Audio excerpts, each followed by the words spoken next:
I recently had a conversation with my mom on a live stream, actually, that we did a couple nights ago here on the podcast. And she was saying that she was talking to a friend on Facebook who is a woman, a Nova Scotia Catholic woman who I think was even considered by my mom to be an online friend. Um, she thought they held a lot of things in common. I think she was a lady with several kids, maybe many, I'm not even sure. Kind of an affluent white lady. And my mom mentioned that this lady mentioned or was in a conversation about how she was going to vote for Kamala Harris, which just blew my mind because I can't imagine how a Catholic can vote for Harris. But then Joe Biden is supposedly Catholic, even though he supports full-term abortion, he's a warmonger, etc. It's hard for me to imagine. And it got me thinking, okay, what is this mindset of women? And why are they voting consistently terribly? They're the ones who, by their votes, are ruining our country. And I know, I've been kind of harsh with women. I've said, we have a feministic world, and that's what's kind of bringing down the Western civilization. And I think that sounds like I'm just being too harsh on women, and could be the case. But I actually think it's more of an indictment on men. It shows that men have given up. They've given up their responsibilities. They've given up their places in society. They let women take over. They let women take charge of culture and politics and education, cinema, etc. And it's so, and even the men who are still in these positions think femininely. They're not masculine. They don't act like men.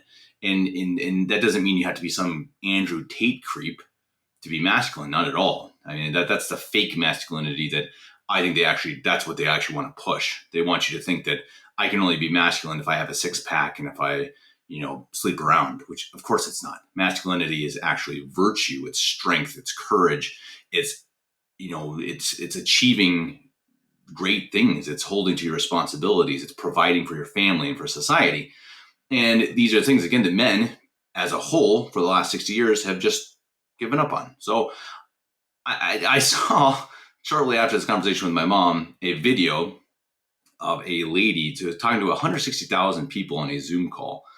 160,000 white women, that is. So it's white women for Kamala. I want to let you listen to part of this, and I just would love your opinion on how does this work? What has happened to our society? What has happened to women, for goodness sake?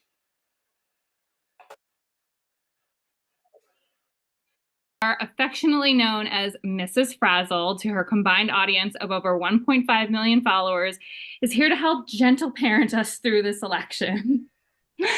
Thank you. Hi, everybody. I am so honored to speak today. I am shaking to just be among such incredible company. We are here because, as if you were here earlier, you've heard BIPOC women have tapped us in as white women to step up, listen, and get involved this election season. This is a really important time, and we all need to use our voices and influence for the greater good. No matter who you are all influencers in some way. So tonight, I'm going to share some do's and don'ts for getting involved in politics online and navigating the toxicity that comes with it. And spoiler alert. Yeah, I almost can't even watch it. I imagine you guys can't too. She pretty much is saying that white women need to take care that they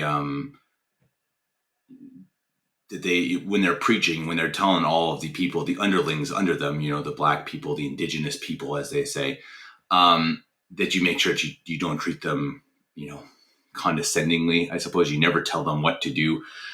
It's really a joke. It's actually, in my mind, it's extremely racist that they think that they have to say these things. I mean, why can't you just treat everyone equally?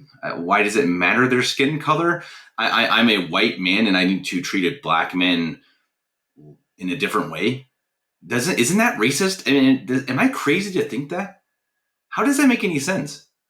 What if I just say, hey, yeah, I don't really care if you're black or white or Mexican or what your skin color is. It doesn't matter. It's such a bizarre thing that the Democrats preach on. and it's weird because it's actually racist. And I think that they twist it. They always call the the Republicans, the people on the right, the racists, and it's like, no, actually not. We just don't see the color. It's interesting. You can find some quotes from Morgan Freeman and other. Denzel Washington, I think, has some too, where he's like, hey, just stop talking about this stuff. Stop treating us like we're something different. Just treat us like you treat everyone else. Treat us like white people. And it's so true.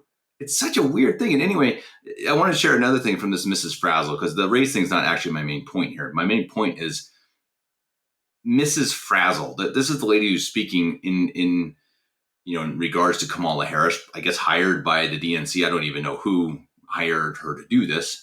And she is I guess an influencer, quote unquote, who makes videos, I think primarily on Instagram, 1.4 million followers, I believe.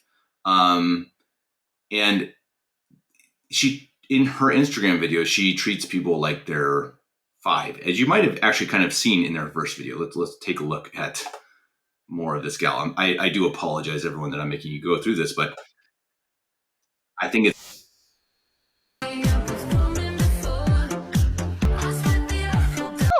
Is him wearing nail polish a big problem or a little problem? Oh no, does it hurt your body or your heart? Oh my goodness, is he putting the nail polish on your hand? Is he saying, I have nail polish and you don't? Oh, macaroni cheese, everybody freeze. Uncle Don, no one wants to take your gas stove. No, friend, they just want you to know about your gas stove. Do you see how it says natural gas? Yeah, they just want to put a little warning sticker on your stove so that you know that it actually means methane gas. Yeah, the one making the world warmer. Oh, apologies for the slightly immodest clothing, but you can't do anything without seeing that these days, can you? And again, this is a lady who again was just brought on by Kamala Harris, I assume, or whoever is running her her party, to be a vocal leader for white women. Just imagine that. First of all, they think they need to have a meeting just for white women. Sounds a little sketchy. And they need to talk about how they need to make sure that they don't, talk down to people of other races and stuff. It's so bizarre. And then not even just the concept, but then they bring in someone like this, Mrs. Frazzle, who talks to you like you're 5. What is happening? And then, okay, so I started to dig for 5 minutes down this, it's not a rabbit hole, down this topic, I suppose, on Twitter. And I saw this one as well. Now, this is kind of the same idea. Coming for the idea of Kamala Harris, people running for Kamala Harris online, and instead of this lady, instead of 160,000 women, it is white dudes for Kamala. And just give this one a quick listen as well. Time as the myths around America that we grew up with, that we as men are expected to be protectors and providers, are going out into an economy that doesn't really allow for that, especially for working class folks. And sort of like compounding on that, masculinity as a trope has been co-opted by the MAGA right into something that feeds into and exacerbates the loneliness epidemic, as well as the mental health crisis that many face that end up leading to really destructive behaviors. We aren't the only ones that are hurt by these things. Black and brown people, LGBTQIA plus people, especially trans women and indigenous people, and all sorts of other folks in our society who've been historically and often still today are marginalized and being hurt, demonized, and marginalized even further. So marginalized, and they go crazy because of masculinity, which barely exists. And when it does, it is being seen a little bit in the MAGA movement, I suppose. I mean, you do have Hulk Hogan, going up and ripping his shirt off, which is very silly masculinity. Again, that is the kind of Andrew Tate silliness, which I'm actually not really a fan of. I think manliness should be, again, being there, being responsible, being virtuous. That is not really Donald Trump. But I can tell you one thing that I thought was manly, something that the manliest thing I've seen in the public for a long time was a nearly 80-year-old man, or is he 80 now? I don't even know, 79, 80 years old, getting shot in the face, in the ear. Yeah, it's part of the face, guys. And standing up with blood coming down his face and pumping his fist saying, fight, fight, fight. that was manly. That was tough. That was heroic. Whatever you think of the man, that was manly. And I think we do need more of that in society. We need more of this fight, and this, fight for good. And I think that that's something that do you see? How can, I guess that's my big question. How can you be attracted to these liberals, this white guy saying, oh, the masculine men, the trope of masculinity. He used that phrase, the trope of masculinity being used by the MAGA movement. The trope of masculinity? They hate you. These people hate you. They hate traditionalism. They hate everything that we stand for, everything that is good. They hate virtue. And they hate, just look how the lady talks, Mrs. Frazzle. Just look how she talks to her audience.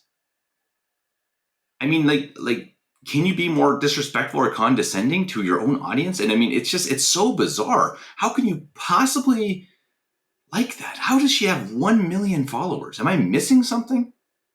Someone please explain this to me. What is happening? I know we live in a stupid world. And I know my values and my tastes are different than most people in the world. Thank goodness. Thank you, Mom and Dad. Thank you to other people who've had an effect on me and in what I like and dislike. But it's just bizarre. And it honestly, this came to my attention again going down this topic, and it makes me consider that perhaps this is the reason why. If my computer will load. There it is. He didn't source this, but it's a Pew Research study in 2020. Over 50% of liberal white women under 30 have mental health issues or a mental health issue. Are we worried yet? After watching that lady's videos, that seems accurate. That seems very accurate. And yes, we should absolutely be worried. But have we ever considered that maybe the part of the why liberal women especially, have mental health issues is because they're taking on roles that they don't actually want deep down? They actually don't want to work in an office. They actually do want to stay home with their children. They wouldn't ever admit that, of course. But the natural roles given to them by God are being thrown to the mud, disrespected. Really, if you're a stay-at-home mom, you don't have a huge career, then shameful. Oh, you're terrible. What a lazy bum. You're a disgrace. You've never amounted to anything.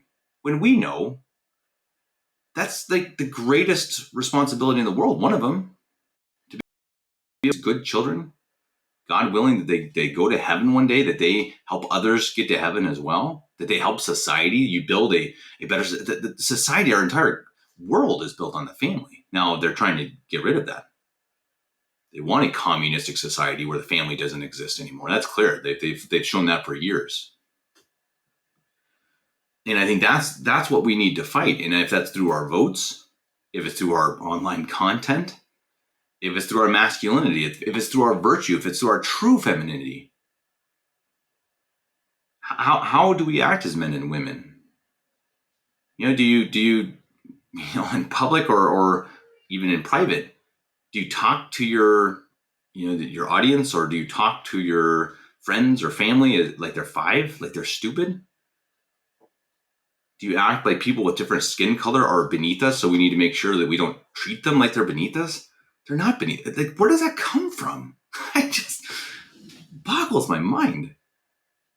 I've worked with Mexicans, black people, white people, Ukrainian people. It's never crossed my mind to be like, oh, I need to make sure that I'm nice to them because they're not like me. I'm nice to them because they're human beings. It's just insane. It's truly insane. I don't think we don't talk about that enough. How the left is truly racist, and nobody ever says that. And they hate you. They hate families. They hate when the women stay home and are homemakers. That's like their worst nightmare. Scary. Pray for them. Pray for them that they figure it out, because they're not happy. They're not happy. Men aren't happy when they sit on the couch and don't have responsibility and let women control the world, or at least feminine men, whatever you want to say. Men aren't happy about that either. You wonder why so many people are upset. So many people have mental disorders. So many people commit suicide because they don't know their role in society. They've been told lies since they were born. Let's do our best to change that. Men, be virtuous. Work hard. Have a family. Be masculine when it comes to how you act with women, which is, of course, always modest, and very obviously polite, but confident. If you're attracted to a woman, tell her. Don't hide it. Don't beat around the bush. Just go for it. We need more families. We need more husbands and wives. We need more babies. My wife's going to have one any day now. So I keep telling people at work, we're doing our part. Because in Germany, it's strange to have more than 2 kids. I don't think it's that far from that either in the US. You have 2 kids. Oh, I've done my part. Ooh. Anyway, and that'll wrap it up for this. Hope you all enjoyed it. Let me know in the comment section, would you like more material like this on the podcast? If not, you can let me know that as well.